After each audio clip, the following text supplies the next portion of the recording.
নমস্কার বন্ধুরা, মানসীর কিচেনে সবাইকে স্বাগত জানিয়ে আজকে আমি একটি মাছের রেসিপি শেয়ার করতে চলে এসেছি। আর এই মাছের রেসিপিটা পোলাও, ফ্রাইড রাইস সব কিছুর সঙ্গে এবং ভাত সব কিছুর সঙ্গেই খেতে পারবেন।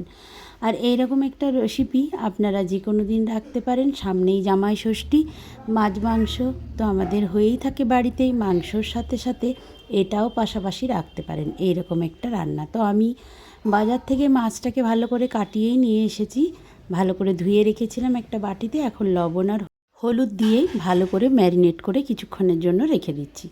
এটা একটা সাইডে রেখে দিয়ে আমি চলে যাচ্ছি গ্যাস ওভেনে 1 চামচ সাদা তেল গরম হতে দিয়েছি।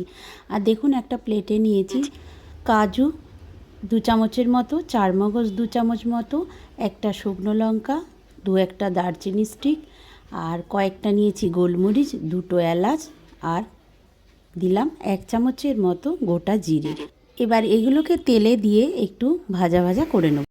এগুলো থেকে যখন মিষ্টি গন্ধ উঠতে শুরু করবে তখন দিয়ে দিচ্ছি 2টো ডুমো ডুমো করে কেটে রাখা পেঁয়াজ। আমি এখানে 2টো পেঁয়াজ ব্যবহার করেছি, আপনারা মাছের পরিমাণ বুঝে মশলাগুলো ব্যবহার করবেন। আর দিয়ে দিলাম 8-10টা কোয়া রসুন আর হাফ ইঞ্চি আদা। এবার এগুলোকে দিয়ে একটু নাড়াচাড়া করে ভেজে নেব।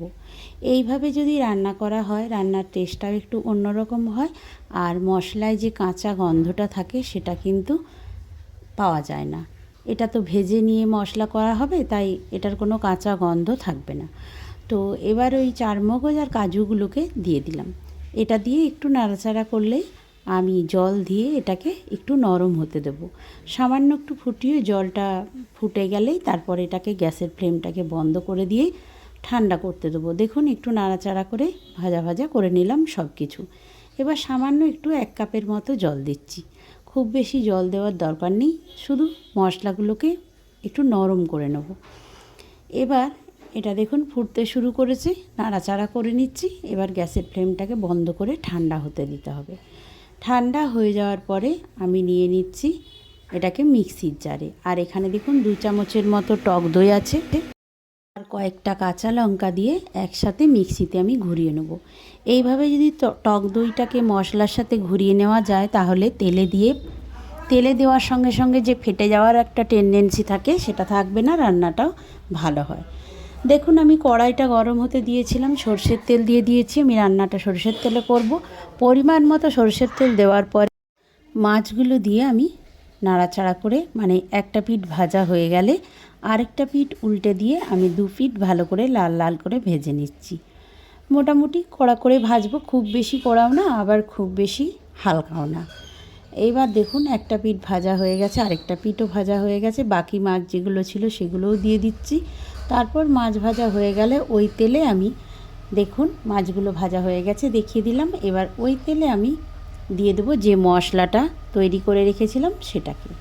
এবার এটাকে দিয়ে এখন পরিমাণ মতো লবণ দিয়ে দিচ্ছি, আর দিয়ে দিচ্ছি কাশ্মীরি রেড চিলি পাউডার। এটা ঝাল লঙ্কার গুঁড়ো নয়, এটা কালারের জন্য আমি কাশ্মীরি রেড চিলি পাউডার দিলাম। এবার খুব ভালোভাবে কষাবো। দেখুন এই মশলাটাকে কষিয়ে কষিয়ে তেল ছেড়ে নেব। যদিও এতে কাঁচা গন্ধ ওঠার কোনো সম্ভাবনা নেই, তবু কিন্তু কষালে রান্না বেশি ভালো হয়, তাই আমি ভালোভাবে এটাকে কষাতে থাকবো। দেখুন আস্তে আস্তে তেল ছেড়ে আসছে। এবার আমি দিয়ে দেব বাকি উপকরণগুলো, এক এক করে উপকরণগুলো দিতে থাকবো। আর সেই সঙ্গে বলে দিই যে আমার এই রান্নাগুলো যদি আপনাদের ভালো লাগে তাহলে অবশ্যই একটা লাইক দিয়ে ভিডিওটা দেখে একটা কমেন্ট করে যাবেন। তাহলে আপনাদের রান্নাটা কেমন লেগেছে আমার বুঝতে সুবিধা হবে। আর দেখুন পরিমাণ মতো দিয়ে দিলাম একটু চিনি, সামান্য একটু চিনি দিলে স্বাদের ব্যালেন্সটা ঠিকঠাক থাকবে। মিক্সির বাটি ধোয়া জল দিয়ে দিলাম। এবার পরিমাণ মতো আমি এখানে জল দিয়ে দেবো। মাছগুলো দেওয়ার পরে আমি জল দেব। তো জলটা কিন্তু অবশ্যই আপনারা আপনাদের পছন্দ মতো দেবেন, কারণ গ্রেভিটা যদি ভাত দিয়ে খান তাহলে একটু পাতলা করলেও হবে, কিন্তু যদি ফ্রাইড রাইস বা পোলাওয়ের সঙ্গে এরকম একটা রান্না করেন তাহলে একটু ঘন রাখবেন, তাহলে বেশি খেতে ভালো লাগবে। দেখুন মাছগুলো আমি দিয়ে দিয়েছি। আলাদা করে হলুদ কিন্তু আমি আর প্রয়োজন হয়নি, তাই দিইনি। আপনাদের যদি মনে হয় যে একটু হলুদ লাগবে তাহলে একটু হলুদ দিয়ে দেবেন। তবে আমি যে লবণ আর হলুদ মাখিয়ে রেখেছিলাম মাছে, তাতেই কিন্তু কালারটা চলে এসেছে। আলাদা করে আর হলুদ দেওয়ার দরকার নেই। দেখুন এই পর্যায়ে আপনারা এরকম ঘন রেখেও কিন্তু রান্নাটা শেষ করতে পারেন। আর আমি আরেকটু জল দিয়ে দিচ্ছি, কারণ আমি ভাতের সঙ্গে খাওয়ার জন্য এটা বানিয়েছি, তাই আমি আরেকটু জল দিয়ে এটাকে একটু পাতলা করে নিচ্ছি। আর আপনারা চাইলে ওই রকম ঘন অবস্থাতে একটু ফুটিয়ে, গ্যাসের ফ্লেমটাকে ফুটিয়ে তারপর বাকি উপকরণ দিয়ে নামিয়ে নিতে পারেন। তো দেখুন আমার এটা ফুটতে শুরু করেছে। আর এবার সব শেষে দিয়ে দেবো একটু গুঁড়ো গরম মশলা। এই গুঁড়ো গরম মশলাটা দিলে আরও সুন্দর খেতে লাগবে, তাই দিচ্ছি। আর দেখুন আপনাদের ঘনত্বটা দেখিয়ে দিচ্ছি। আর কিন্তু বেশিক্ষণ ফোটাবো না, এবার আমি নামিয়ে নেব।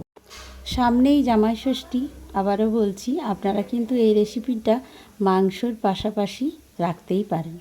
মাছ তো আমাদের সকলের বাড়িতেই হয়ে থাকে, তো এইভাবে একবার বানিয়ে দেখবেন, আমাকে কমেন্ট করে জানাবেন। আর ভালো লাগলে চ্যানেলটিকে সাবস্ক্রাইব করে বেল নোটিফিকেশনটা অন করে দেবেন, তাহলে আমার নিত্য নতুন যে ভিডিওগুলো আমি আপলোড করব আপনাদের কাছে দ্রুত পৌঁছে যাবে।